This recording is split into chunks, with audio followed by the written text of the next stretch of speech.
Dear future husband, um, there's so much I want to say to you. There's so much I want to ask you. There's so much I want to experience with you, to do with you.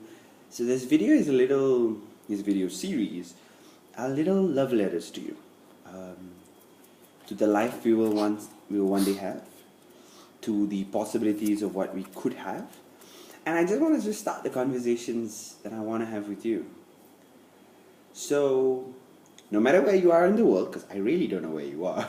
I mean, you could be in my country, you could be somewhere else. I have no idea. So I'm going to assume you're somewhere in the world and you're not an alien.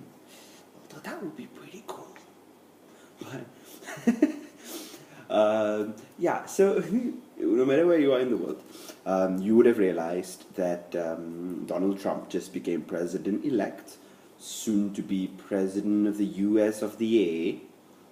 And I think what I wanted to have is a conversation I had with someone else, but I wish I had it with you, where we talk about current events, about what's happening in the world right now and what's happening in our lives, and approach it using the angles that only we can, to talk about it from the points of view that only you and I can talk about it, because that is our real worldview, that is who we are, that is how we believe and who we believe and what we believe.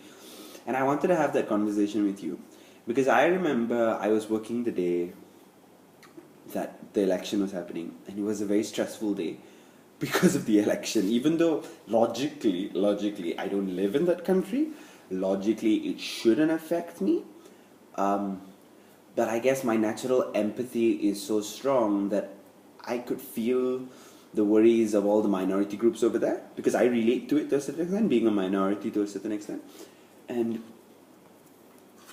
oh my god, this beard is so itchy. Like, I don't know if you have a beard, but like the only reason this is on is because I'm so freaking lazy to shave. This is nothing to do with November or no shave November.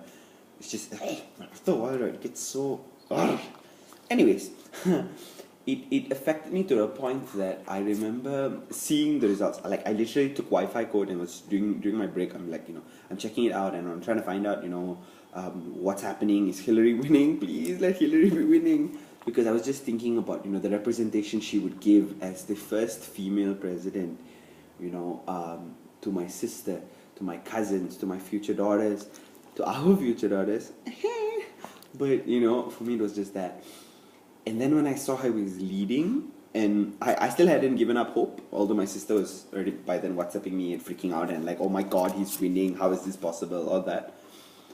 And I still remember that the moment I found out there was no way Hillary could win and that it was his, I remember wanting to lock myself in a bathroom and cry.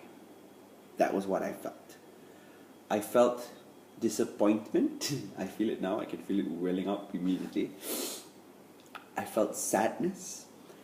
I felt just this intense fear.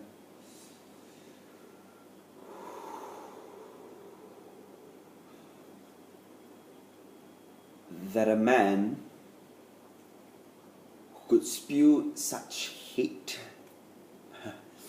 who could bring out such anger and hurt and disappointment in people, was given such a position of power where he could change a lot of things, thereby reducing the rights of a lot of people just like me, queer, colored, feminine at times, and all of those things.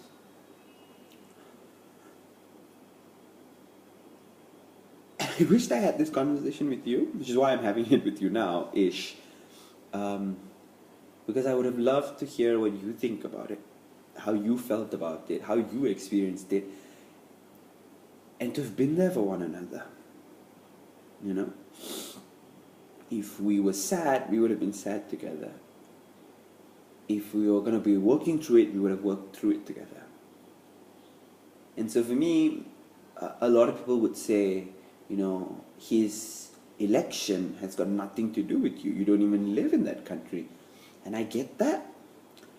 Let me not diminish the worries of the people who live there, the minorities who are now terrified, the minorities who are struggling now, because I would experience it in a whole different manner. That's not how I experience it. That's not how I would experience Donald Trump becoming president.